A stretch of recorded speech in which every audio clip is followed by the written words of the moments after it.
Weekly Spooky is brought to you by our generous supporters on Patreon. Get access to exclusive podcasts, videos, and more for as little as $1 a month when you go to WeeklySpooky.com and click on the Patreon link. Your support has gotten us to 100 episodes, so join up today and help us create another 100 and beyond. Head over to WeeklySpooky.com and join the Patreon. What's that? You want to be scared?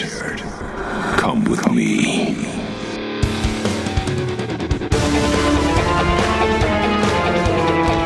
You will experience tales of horror, ghosts, and death. It is not recommended for the weak at heart. Listen in the dark. It's more fun that way. This is Weekly Spooky. Hello, my friends. It's Wednesday, and that means it's time for a little spooky in your weekly. I'm your host and narrator, Henrik Kuto, and we have quite a bit of down-home country horror for you this week. It's a story about small-town clashes and unlikely bedfellows. And we'll get to that in just a moment, but first I want to say, if you're enjoying the spooky, we have so much for you guys coming right up. Next week, we have a very special Thanksgiving episode brought to you by our good friend Rob Fields, who's going to take us to Strickfield for the holidays. Then you can look forward to an entire month of holiday-themed horrors all through December, ending with a very terrifying New Year's Eve story. So if you haven't already, please subscribe to us on your favorite podcast app. And while you're there, leave us a review. It really helps out. It makes people who are on the fence decide to join us in our darkness. And I can't thank you enough. And for all of you who have discovered us in October, thanks for sticking around. Because here, Halloween never truly ends. Speaking of the weather getting cold, head over to WeeklySpooky.com and click on Store, where you'll discover brand new limited edition merchandise to help keep you warm through a very long, cold, and scary winter. We just released a very comfortable, very cozy fleece sweatshirt with a screaming skull wearing a Santa hat in an ugly Christmas sweater style that, frankly, you need. And you know you do. And that's at WeeklySpooky.com. Click on Store. And while you're there, maybe scope out our Patreon or send us a tip or an email at weeklyspooky@gmail.com. We love to hear from you. But now, my friends, it's time to head to the Dirty South after a quick word from today's sponsor. This episode is brought to you by Babysitter Massacre, Daddy's Little Killer, available on Amazon.com in ebook, paperback, and audiobook. A good babysitter is hard to find, especially when they're all dead. Larkin's first night with the Babysitters Club has her filling in for a friend that's blowing off work for a hot date. The simple little lie will have dire consequences that trigger a series of unthinkable events and spurs a killer's need for revenge. With the bodies and suspects stacking up, can Larkin unmask the Kohler slasher? Or will she become another victim of Daddy's Little Killer? From the twisted mind of Weekly Spooky writer David O'Hanlon comes the first book in the Babysitter Massacre franchise series created by me. So check it out right now. Babysitter Massacre, Daddy's Little Killer. Available on ebook, paperback, and now audiobook at Amazon.com. Valley Rat by Charles Campbell. What exactly is a valley rat? The first prerequisite for being a valley rat is that you live in one of the tiny towns along the length of road, Highway 421. The second prerequisite for being a valley rat is that you've struggled in life without realizing it. Hot dogs on loaf bread, Vienna sausages and soda crackers, bare feet and sand spurs, stealing kisses from a little girl you like before she pops you in the nose because valley girls were tough. You grin back with a bloody nose because it was worth it. Valley rats are mostly kind-hearted, but some have mean streaks, and a few are downright cruel. This story is about what happens when a kind-hearted valley rat crossed paths with a particularly cruel valley rat. It started one hot summer day in 1981 at the Minute Shop. Charles Prosser was behind the counter watching the kids flip through the comics. Dusty Turner walked in covered in dirt from head to foot. He looked like he was wrestling in a pig pen. "Dang, Dusty, what'd you get yourself into?" Charles asked from behind the counter. "I got in a fight with one of the Elliott boys," Dusty replied. His filthy t-shirt was ripped at the collar, and the beginnings of a good shiner circled his right eye. "Just one? Was it Jesse or Johnny?" Charles asked, as a grin crept across his face. "Well, before he was done, it was both of them," Dusty answered. "That's what I figured. Them boys go everywhere together. Let me guess. You started whooping on one of them pretty good, and the other jumped in. That about the size of it?" "Yes, sir, but I beat the snot out of Jesse before Johnny jumped in, and he didn't jump in wholehearted, I can tell you that. They ripped my shirt, and Johnny popped me in the eye first thing. He ain't too bad off, but Jesse probably had to go in the house and lay down," Dusty finished with a grin of his own. "That's good. Them boys ain't nothing but trouble. Glad you handled yourself, Dusty. It'll make 'em think twice before they mess with you again. Pick yourself a free comic," Charles said in total admiration of the boy. "Thank you, Mr. Prosser." Dusty beamed and joined the other kids at the comic rack. He grabbed the first Batman comic he could get his hands on. "This is the one, Mr. Prosser," Dusty said, and held the comic in the air. Charles didn't speak, but nodded as Dusty smiled. The next person to walk into the store was a Burnett Town police officer named Margie Ursey. Margie's look was solemn, and her attention was immediately on Dusty. "Dusty, you get in a scrap with Jesse a little while ago?" she asked. There was concern in her face with her furrowed brow and serious demeanor. "Yeah? He started with me, though, I promise. Johnny jumped me, too. I was just taking up for myself," Dusty said. He felt just by the look of things that he may not be going straight home when he left the Minute Shop. "Well, I'm sorry to break the news to you like this, but Jesse's dead. He fell to the floor when he got back to their trailer and he didn't make it. His brother said you killed him when the ambulance got there." "Now wait a minute," Charles Prosser started in Dusty's defense. "You know them Elliott boys. Both of them valley rats. Both of them always up to their ears in trouble. You know as well as I do that Dusty was just defending himself, and if the boy got the worst of it and paid the ultimate price for it, then it's on him," Charles said. He was firm with it when he locked eyes with Margie. "Look, Charles, I'm not saying you're wrong, but the fact of the matter is that boy is dead, and Dusty..." She turned to face the boy still clutching his Batman comic. "Yes, ma'am," he replied. "You're going to have to come with me to the precinct. We'll call your mama when we get there," Margie said and motioned toward the door. Dusty walked out the door with Margie right behind. Charles Prosser was shaking his head behind the counter. As soon as Dusty stepped outside, he felt the stone crack against his forehead. It broke skin and the blood flowed down his nose just before the next rock cracked him in his right cheek. It was Johnny Elliott and his valley-famous homemade slingshot. Johnny was deadly with that thing. Many squirrels and a few cats fell to his aim.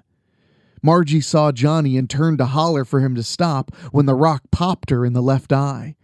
She would lose it later on the operating table. Margie fell to her knees. "Come on, Dusty! You killed my brother! There's only one way this is gonna go!" Johnny screamed from Addie's gas station across the street. Dusty was pawing at his bloody forehead. Charles Prosser came running out of the Minute Shop with his Remington pump. Johnny pinged Charles on his shoulder, causing him to drop the shotgun. "You get down to Caver Park, Dusty! We're gonna finish this thing there! You get there by 3 o'clock or I'll come and find you!" Johnny shouted before disappearing behind the gas station. With Margie still on her knees and Charles bending over to pick up the shotgun, Dusty took off toward Addie's. Johnny already disappeared in the woods behind the station, and Dusty knew it was useless trying to follow the boy.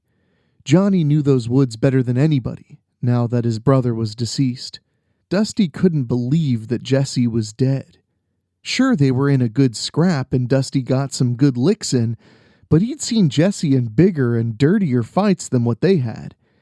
It didn't make sense to Dusty, but the words of Johnny echoed in his mind. "You get down to Caver Park, Dusty." He wondered if Margie heard the challenge. Probably not. An approaching siren snapped Dusty out of his thoughts. It had to be coming for Margie. He didn't know if Johnny meant to hit her square in the eye, but he sure did, and Dusty knew it wasn't anything she could rinse out with water. A glass eye or a pirate patch was in Maggie's future. Dusty looked down and realized he was still clutching the Batman comic in his hand. He tossed it on the ground and stayed under the cover of woods but close enough to 421 so he could hear the cars zoom by. He'd start heading to Caver. He was going to keep his date with Johnny. He just didn't know what he was going to do when he got there. Would he have to kill the other valley rat too? Dusty walked a couple of miles. The blood had dried on his face and forehead. He was thirsty as all get out, and the back of the convenience store called Balls stood out like an oasis in the desert. Dusty rummaged through his front pockets and pulled out all the change that he had. Dusty stared at his palm and counted 78 cents. That was enough for a Coca-Cola. He stepped into the shop and heard the distinct accent of Venkat Jagannathan, the owner and operator of this establishment. "Hello, Dusty," Venkat said when Dusty entered the store.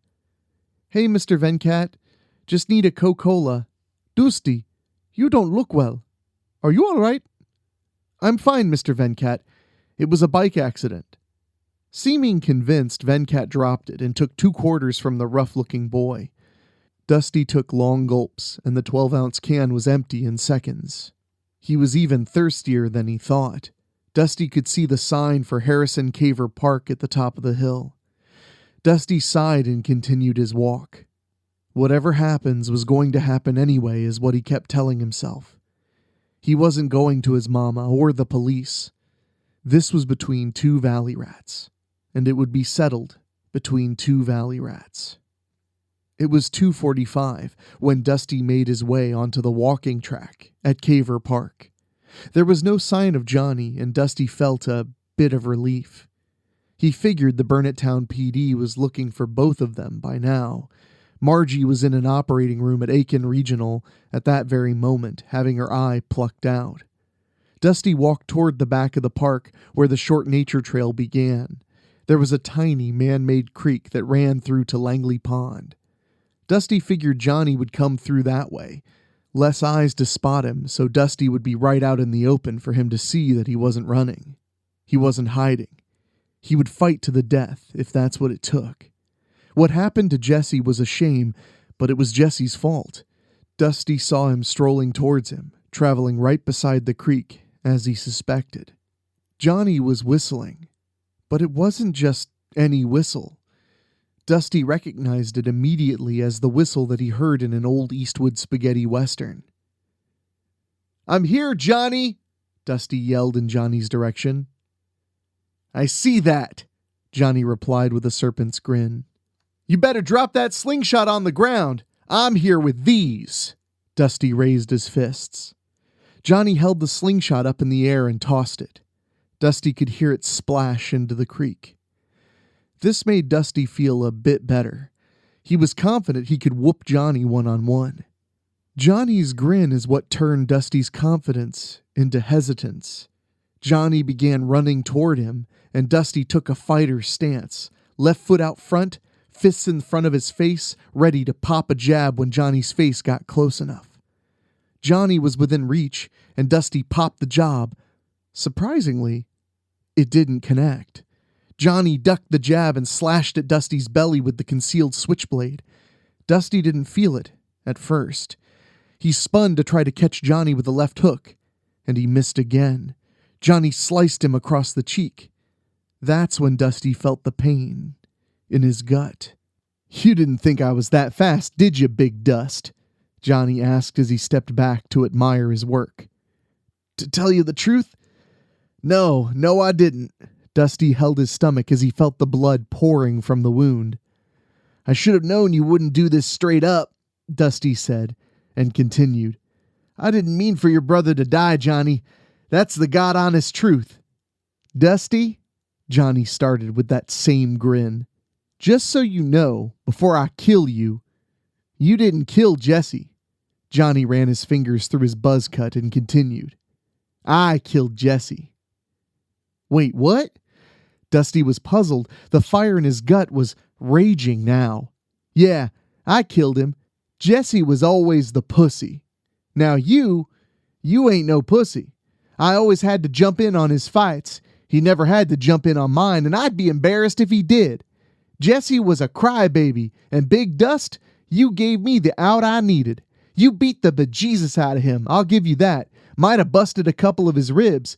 He was holding his side and whining like a little bitch when he was walking back home.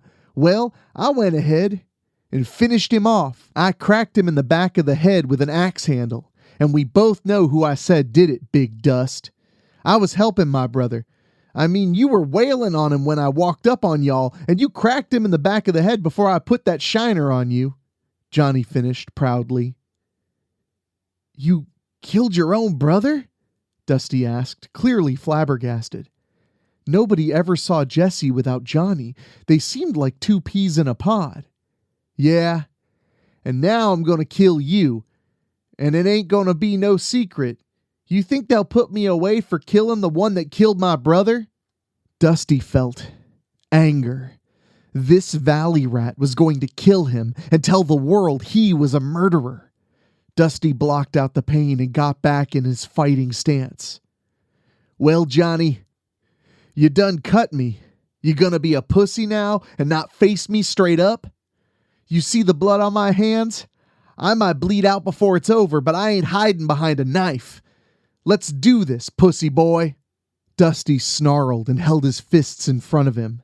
With his manhood challenged, the valley pride within Johnny came to the forefront. He tossed the knife into the creek and charged Dusty. His intent was to bear tackle him and get the wounded boy on the ground. Instead, he got a straight right hand to the bridge of the nose. Johnny saw stars and dropped to his knees. Dusty kicked him in the face, and Johnny rolled down into the shallow creek. Dusty was right behind him, still ignoring the pain from his gushing wound. Dusty grabbed Johnny by the back of his head before he could rise from the creek. With the full weight of his body on Johnny's back, he held Johnny's head under the water. Johnny bucked underneath, but Dusty's grip was firm, and he had the full advantage of weight on his side. He was going to kill this valley vermin, and he would just have to explain what happened later. Everybody knew Jesse and Johnny were scum of the earth. There was a noise in the air that Dusty didn't register. His focus was making sure Johnny was dead before he lost consciousness from blood loss. Crack! Dusty fell with a splash. Johnny jumped from the creek, holding his neck and gasping for air. He was on the brink of filling his lungs with water, and that would have sent him on his way. Dusty lay still in the creek bed. The bullet went through his back and straight through the center of his heart. Charles Proser stood at the top of the hill, his dirty Harry-style .357 Magnum now at his side. Johnny saw him and took off through the woods. Charles didn't want to kill Dusty. But there was one thing that neither Jesse nor Johnny knew. Their last names should be Proser. Their mother, Jessica, had a one-night stand with Charles after a night of drinking at Glenda's, and Charles did the math. It was right at 9 months later when the boys came.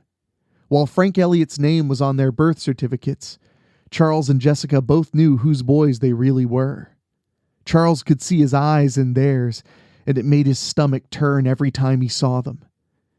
He wasn't proud at all of the valley rats that they were turning into. He'd heard Johnny yell out to Dusty back at the Minute Shop. He knew they'd be here. He'd let them fight, but if things weren't going Johnny's way, he'd jump in and save his last surviving son. He would never tell Johnny why he saved him, and Johnny would avoid Charles through the years. Johnny would be questioned about Dusty's death, but they wouldn't find a .357 in Johnny's possession, or dumped in the creek. Without that, they couldn't make anything stick. Valley rats keep things between valley rats, especially in the matters of life and death. That's the thing about small towns. They often contain big secrets. Huge thanks to our author today, Charles Campbell. Check out Charles at valleyboypublications.com. He has a brand new book called Midnight Rider available now on paperback, and I think you guys would enjoy it. I love when a story is quick and to the point, but don't get too comfortable because next week we have a big, terrifying tale all about Thanksgiving, and I guarantee you that's not cranberry sauce. Thank you so much for listening. I really do appreciate it. And if you get a chance, go to WeeklySpooky.com and click on Patreon, because Patreon is the #1 way we keep the show going every single week. For as little as $1 a month, you can help us keep the spooky rolling on the weekly and get exclusive content, photos, short films, and so much more. I want to say a huge thank you to all the folks who have joined the Patreon this November. We're really growing it. It's at the highest it's ever been, and I would love to have your help to grow it even more. The support really, truly means the world to me. And I want to take a moment to especially thank our Patreon podcast boosters, folks who contribute just a little bit more to hear their name on the show. Gino Lyons, Karen Weemet, Jack Kerr, Jeff and George Hilton, Craig Cohen, Rob Fields, and Kevin Fry. Thank you all so much, and please don't forget, we're cooking up some big surprises, including another terrifying short film for the holiday season coming right up, baby. So stick around. We've got a lot more cool stuff to come, a lot more scares to throw your way. But for now, for my producer Dan Wilder and my composer Ray Mattis, I will talk at you later. Thank you for listening. Make sure to find your way back next week. But for now, you are safe. Trust me.